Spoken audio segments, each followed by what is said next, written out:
Hello everyone. तो आज economic times में एक बहुत ही इंटरेस्टिंग आर्टिकल पब्लिश हुआ है द एडिटोरियल पेज पर, which is the long and widening research and development. Okay, so imagine कीजिए गवर्नमेंट ने रिसर्च के लिए 100 करोड़ एलोकेट किए। मनी रिसर्चर्स और इंस्टीट्यूशन को मिल गया, फाइनेंशियल रिपोर्ट भी आ गई, कितना पैसा इक्विपमेंट में गया, कितना मैन पावर में, कितना लेबोरेटरी एक्सपेंसेस में। लेकिन एक बेसिक क्वेश्चन पूछिए, क्या इस 100 करोड़ से एक्चुअली क्रिएट क्या हुआ? क्या कोई न्यू टेक्नोलॉजी बनी? क्या कोई पेटेंट हुआ? क्या कोई यूजफुल डेटा सेट क्रिएट हुआ, या कोई सॉफ्टवेयर डेवलप हुआ, या कोई पॉलिसी इम्पैक्ट हुआ? और सबसे इम्पोर्टेंट, क्या किसी दूसरे रिसर्चर को पता है कि ये रिसर्च ऑलरेडी हो चुकी है?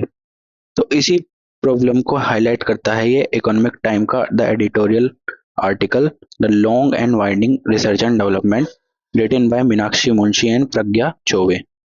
सो इसका सेंट्रल मैसेज बहुत सिंपल है। इंडिया रिसर्च फंडिंग को ट्रैक करती है, लेकिन रिसर्च के आउटपुट को सिस्टमैटिकली ट्रैक करना भी जरूरी है।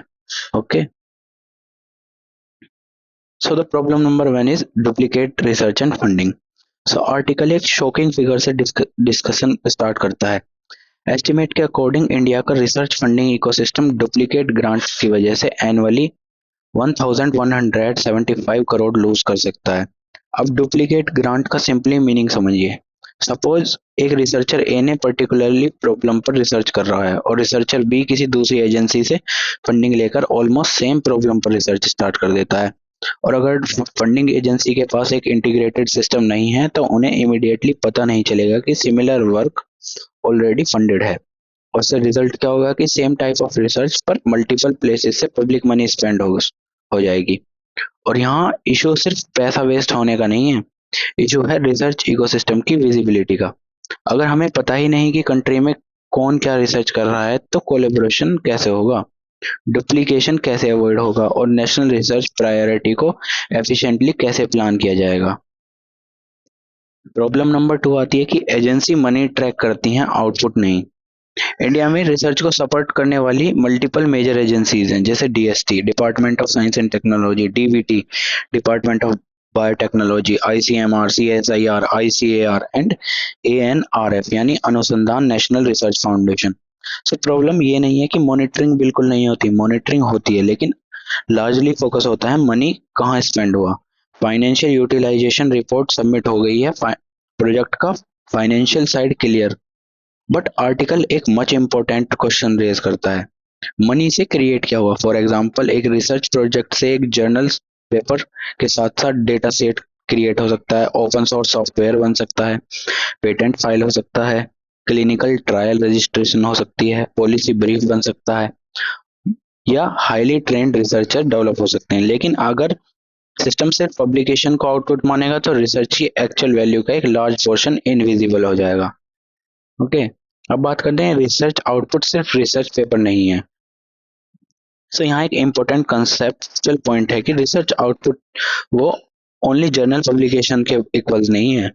मॉडर्न रिसर्च इकोसिस्टम में आउटपुट बहुत ब्रॉड है। मान लीजिए एक साइंटिस्ट ने क्लाइमेट रिसर्च की, उसने एक डेटा सेट बनाया जो फ्यूचर के 100 रिसर्चर यूज कर सकते हैं। हो सकता है उस डाटा सेट का इमीडिएटली कोई जर्नल पेपर ना हो, लेकिन रिसर्च के परस्पेक्टिव से वो डेटा सेट एक्सट्रीमली वैल्यूएबल है। सिमिलरली किसी प्रोजेक्ट से ओपन सोर्स सॉफ्टवेयर डेवलप हुआ, या कोई पेटेंट जनरेट हुआ, या गवर्नमेंट के लिए पॉलिसी रिकमेंडेशन डेवलप हुई, या new scientific man power train हुई, ये सब टैक्स पेयर फंडेड रिसर्च के आउटकम्स हैं। सब प्रॉब्लम ये है कि इंफॉर्मेशन ऑफन डिफरेंट डाटाबेसेस और इंस्टीट्यूशन में स्कैटर्ड होती है। मतलब रिसर्च का एक पार्ट यहाँ है, दूसरा किसी रिपोजिटरी में, पेटेंट इंफॉर्मेशन अलग सिस्टम में है और पब्लिकेशन डेटाबेस अलग में। तो कंप्लीट पिक्चर किसी एक जगह अवेलेबल नहीं होती। और इसका सॉल्यूशन भी दिया है इन्होंने इसी आर्टिकल में, परसिस्टेंट आइडेंटिफायर यानी PID. Okay, PID is equals to digital Aadhaar for research. अब आता है आर्टिकल का मोस्ट इंपोर्टेंट सॉल्यूशन यानी परसिस्टेंट आइडेंटिफायर यानी पीआईडी। इसको सिंपल लैंग्वेज में समझिए, आप पीआईडी को रिसर्च प्रोजेक्ट का डिजिटल आइडेंटिटी नंबर समझ सकते हैं। आर्टिकल इससे रिसर्च के लिए आधार लाइक आइडेंटिफायर के कंसेप्ट से एक्सप्लेन करता है। सपोज एक गवर्नमेंट एजेंसी ने रिसर्च प्रोजेक्ट एक्स को फंडिंग दी, प्रोजेक्ट को एक परमानेंट आइडेंटिफायर मिल गया। अब रिसर्चर जब पेपर पब्लिश करे, डेटा सेट डिपॉजिट करे, पेटेंट फाइल करे, सॉफ्टवेयर रिलीज करे या दूसरा कोई रिकॉग्नाइज रिसर्च आउटपुट क्रिएट करे, तो उस आउटपुट को प्रोजेक्ट के पीआईडी से लिंक किया जा सकता है। अब सिस्टम ऑटोमेटिकली आंसर कर सकता है कि ये आउटपुट किस प्रोजेक्ट से आया, प्रोजेक्ट को कितनी फंडिंग मिली, रिसर्चर कौन था और प्रोजेक्ट के क्या क्या आउटकम आए। और सबसे इम्पोर्टेंट, रिसर्चर को हर output manually multiple funding agency को रिपोर्ट करने का बर्डन कम हो सकता है। तो अब देखते हैं अदर कंट्रीज क्या कर रही हैं इस मैटर में।